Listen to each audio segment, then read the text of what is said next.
which define the discipline of eating.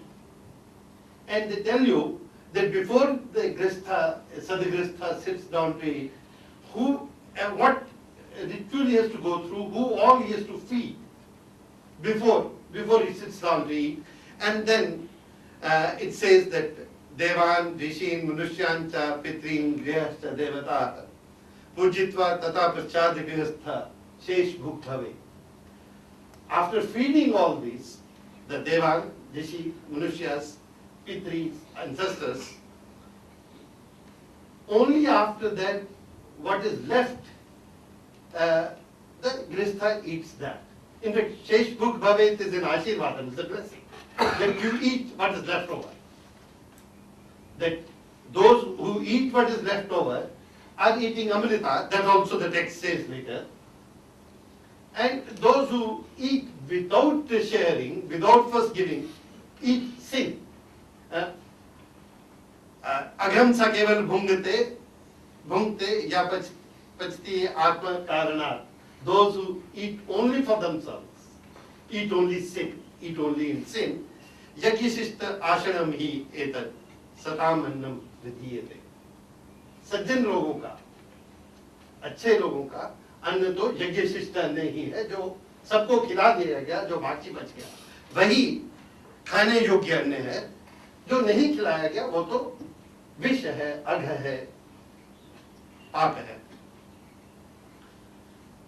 This is I am just giving a variety of sources. This Apstambha Sutra, which says na tasya vishaye क्षुधा रोगेन हिमातभ्याम हिमात्वाभ्याम vav सीधे अभावात बुद्धिपूर्वम वा कश्चित. Saying that in this land, let nobody suffer from hunger or disease, or from the extremes of heat and cold. No one in the kingdom ought to suffer thus, either because of scarcity or because of specific design against him. Like a king cannot possibly even punish somebody to hunger or to lack of clothing and proper clothing. I'll quote this one because this every time I read it, it bothers me. This from Mahabharata. It says, "Jesham swaduni bhojyani samvekshanti balakaha nashnanti vidhivat tani kim nu paptaram tataha." जिनका स्वादु भोजन करते हुए जिन्हें बालक देखते हैं और उन बच्चों को वही भोजन उतने ही आदर सम्मान से प्राप्त नहीं होता, इससे बड़ा पाप कौन कर रहा होगा? And we see this happening every day. Every day we eat when there are children watching and not getting the food. And goes on like that. This is Mahabharata goes on like that. No.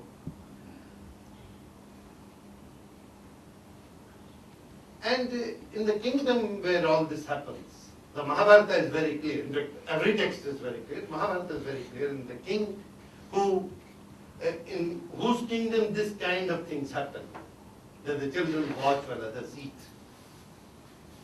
where people are hungry, where people do not have enough clothing.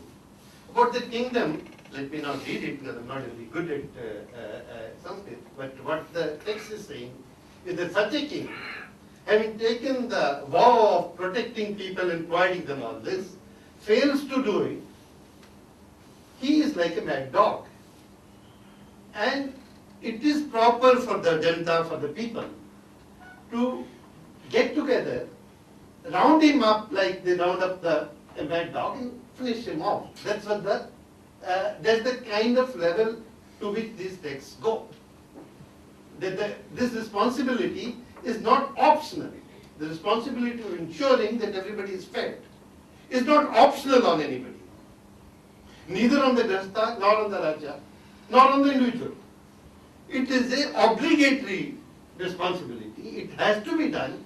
If it's not done, then even taking the life of such a one is legitimate as far as Mahabharata goes.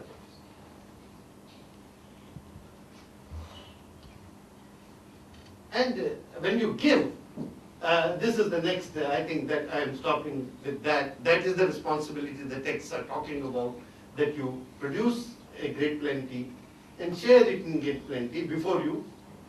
See to it that everybody within your domain of knowledge has eaten before you sit down to eat.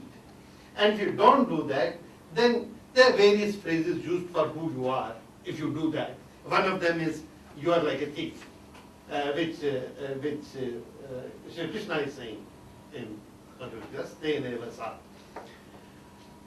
But doing this, as I said, it is not an option. And it's not also piety. Feeding others before eating oneself is not a matter of piety. It's not a matter of benevolence. Mahatma Gandhi is saying this, that this is dharma, this is not benevolence. Benevolence has no place in dharma, that's Mahatma Gandhi is saying. It's the dharma and the ruler to serve his subjects. What has been said in regard to the ruler applies to every wealthy person is saying, but it actually applies to every grihastha in the classical